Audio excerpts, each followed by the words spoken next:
2 BHK flat है, car है, AC है, 2 स्टाफ है। पैसे की कोई कमी नहीं है मेरे को, लेकिन मैं अपने घर में सबसे छोटा हूँ तो चाहूँगा कि वो उस तरीके से रहे कि मेरे बड़े भैया हैं, दोनों बहन हैं, वो भी मेरे से बड़ी हैं, 3 ही लोग बचे हैं। एक बहन की डेथ हो गई, माँ माता पिता की डेथ हो गई। सर एक थोड़ा सा अलग क्वेश्चन है। हाँ जी कि जैसे परिचय सम्मेलन में जो शादी विवाह का जोड़ी जो बनता है जी। तो अक्सर हम देखते हैं कि कई बार जो है पैसे के लिए भी लोग शादी कर लेते हैं या धोखाधड़ी हो जाता है। तो आपके मन में कभी ऐसा नहीं है कि आपके साथ हो सकता है? नहीं, देखिए अभी तो ऐसा सिचुएशन चल रहा है कि मैं कुछ बता ही नहीं सकता। अधिकतर जो यंग लोग शादी कर रहे हैं ना, वो सिर्फ लव अफेयर को ध्यान में रख के शादी कर रहे हैं, और लड़कियां लोग अल्ट्रा मॉडर्न हो गए हैं बहुत ज़्यादा उनको पढ़ाई कराने से। मैंने खुद अपनी बच्ची को MBBS डॉक्टर पढ़ाया 1 करोड़ रुपए खर्चा करके। आज वो ऑन्कोलॉजिस्ट है, कैंसर स्पेशलिस्ट है, लेकिन वो शादी करने को नहीं तैयार है। तो मतलब मेरा कहने में ये लड़कियां लोग जो है ना बहुत ज़्यादा मॉडर्न हो गई है, तो वो लोग किसी भी लड़के से शादी करने को तैयार हैं जस्ट फॉर मनी। तो इसीलिए उनके में तलाक की चांसेस बहुत ज़्यादा। अब मेरी वाइफ ही देखो, 35 साल बाद उसको मैं अच्छा नहीं लग रहा हूँ, ये क्या मतलब बोलने का? मेरी शादी 1985 में हुई थी, 35 साल बाद मैं उसको नहीं जम रहा हूँ, क्या इसका क्या मतलब मानूं? कोर्ट ने पूछा क्यों नहीं जम रहा, ये दारू पीता है, सिगरेट पीता है, लड़ाई करता है, गाली गलौज करता है, क्या करता है? तो जस्ट फॉर एलमनी, पैसा मिल जाए के लिए वो तलाक लेते हैं। मेरा नाम संतोष अग्रवाल है, मेरी उम्र 63 साल है, मेरा जन्म तिथि है 17 फरवरी 1961। मैं कुम्हारी में रहता हूँ वर्तमान में। मेरी शादी आज से 35 साल पहले हुई थी, जो मेरा डाइवर्स हो गया 21 नवंबर 2025 को। तो मैं अकेला रहता हूँ, तो असुरक्षित महसूस करता हूँ। खाने पीने की समस्या या आगे भविष्य में बुजुर्गाना एज में दवाई पानी ये सब की दिक्कत होती है। मैं 50,000 रुपये महीना मेरी इनकम है। क्या काम करते हैं सर? नहीं, मेरा इंटरेस्ट इनकम है। आज की पहले मैं अपनी पढ़ाई 1985 में पूरी करने के बाद 30 साल तक फिल्म एग्जीबिटर था, यानी मेरा खुद का सिनेमा हॉल था। आज सब लोग PVR आइनॉक्स में ज़्यादा जाना पसंद करते हैं मॉल में, तो वो सिनेमा हॉल बंद करके शॉपिंग कॉम्प्लेक्स बना दिया गया। तो कहीं और शादी की है आपकी जो एक्स वाइफ? नहीं, अभी तो 21 नवंबर को मेरा डाइवर्स हुआ है 2025 में। वो तो पूजा पाठ प्रेमी है, वो शादी नहीं करेगी। वो तो मुझे उल्टा डाइवर्स दी ताकि मैं दूसरा व्यवस्था कर सकूं, मेरे साथ उसको रहना नहीं जमा। विशेषकर मेरी बेटी को मेरा आदत वगैरह नहीं जमा, पता नहीं कौन सा आदत उसको नहीं जमा, मेरे को आज तक समझ में नहीं आया। तो आपके साथ इसीलिए नहीं रहती? हाँ, नहीं, वो तो बेटी तो इसीलिए भी मेरे साथ नहीं रहती क्योंकि उन लोग डॉक्टर है, 24 घंटे ड्यूटी में रहते हैं, और मैं यहाँ से 14 किलोमीटर दूर रहता हूँ। वो 4 लाइन है, वहाँ से वो रात बिकाल को आए स्कूटर में, कार में, ये मैं पसंद नहीं किया। तो वो रायपुर में, तलाक के पहले से भी रायपुर में रहती थी अलग से घर लेकर, और अपने हॉस्पिटल के पास रहती है ताकि उसको जाना आना नजदीक पड़े। तो आपको सपोर्ट करते हैं जैसे दूसरी शादी के लिए?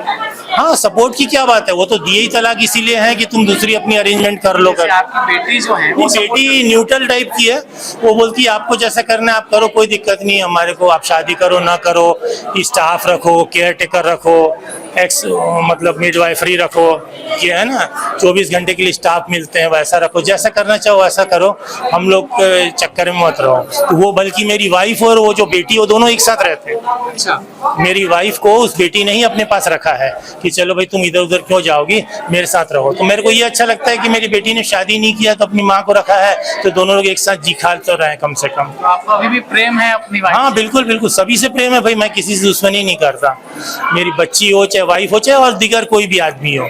अभी मेरे साथ जो आए हैं, मेरे बाजू में बैठे थे, बॉम्बे से आए हैं, उसको मैं जानता भी नहीं, फिर भी उनको प्यार करता हूँ। उनके साथ काउंसलिंग में गया, मैं बोला मेरे घर में रुक सकते हो आज रात को, कल ट्रेन है आपकी, तो ऐसा कोई दिक्कत नहीं है। अच्छा, यहाँ बहुत सारे लोग आए हैं, आपसे मिलना भी हुआ होगा बहुत सारे लोगों का? नहीं, ज्यादा लोग से तो नहीं मिला मैं, 1-2 लोग से मिला। फिर भी कैसा अनुभव रहा इस परिचय से? यहाँ भी देखिए, अब मेरे बाजू में एक लेडीज बैठी हुई थी, उसका कहना था कि मेरा आधार कार्ड के मुताबिक मेरा एज 58 ईयर्स से लिखा है, जबकि मेरे पास मैं 40 साल की हूँ। तो मतलब आपका 40 साल का पेपर दिखाओ, बर्थ सर्टिफिकेट नहीं है, 10th का मार्कशीट नहीं लेके आई मतलब, तो फिर मैं कैसे मानूँ आपको 40 साल की हो? तो दीज पीपल्स में बी समवेयर फ्रॉडर टाइप पीपल, ऐसा हो सकता है। तो थोड़ा सावधानी, तो अभी आज की डेट में ये स्थिति चल रहा है कि लड़कों लोग को ज़्यादा सावधानी रखना है, लड़कियों को नहीं।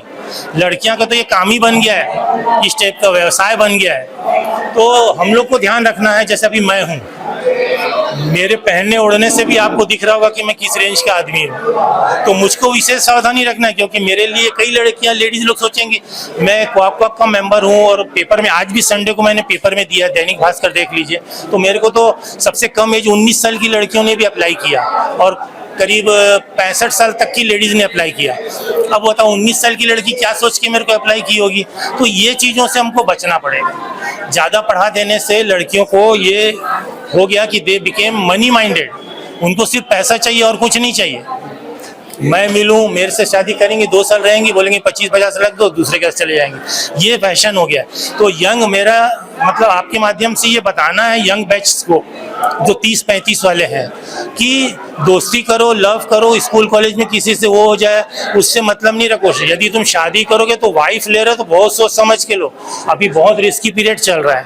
लेडीज लोग 80% फ्रॉड्स हैं, चाहे इस कार्यक्रम में हो चाहे प्राइवेट, बाहर देखो आप, वो लोग किसी भी से करने को तैयार हैं पैसा के लिए। एजुकेशनल क्वालिफिकेशन क्या है? मेरा बीकॉम किया हूँ रीवा से, TRS कॉलेज से। अभी यहाँ पे कोई पसंद आई आपको? नहीं, पसंद की क्या बात है, हमारी इस एज में पसंद नहीं पसंद की बात नहीं है।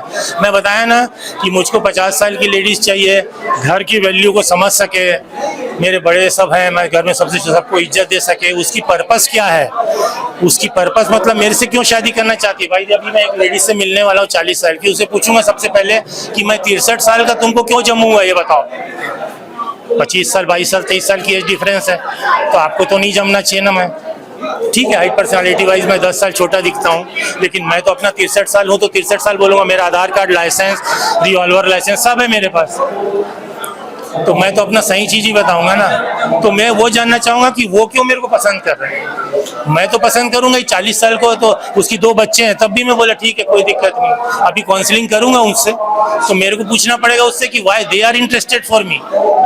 जरूरी है, सब सावधानी बरतने के बाद ही। मैं बता रहा हूँ आपके माध्यम से, अच्छा किए लड़के लोग बहुत सावधान रहे, ये मैं सचेत कर रहा हूँ लड़कों को, क्योंकि वो कोई भी लड़की के 2 मिनट की बातों में आ जाते हैं, और वो लड़कियों का मेंटलिटी ना बहुत खराब है। अच्छा, आपके साथ कभी कुछ ऐसा हुआ है क्या? अब मेरे साथ ऐसा हुआ है क्या, मेरी वाइफ 35 साल बाद यदि मेरे को छोड़ दी, उनके अलावा और क्या उसके अलावा मैं कोई और 2-4 लेडीज के साथ संपर्क में हूँ, ऐसी कोई बात नहीं है। जानने के बाद जो है, नहीं नहीं, ऐसा कुछ नहीं है। अभी 2 साल से ही वो अलग रही, फिर उसने आपने कभी ऐसा किसी से?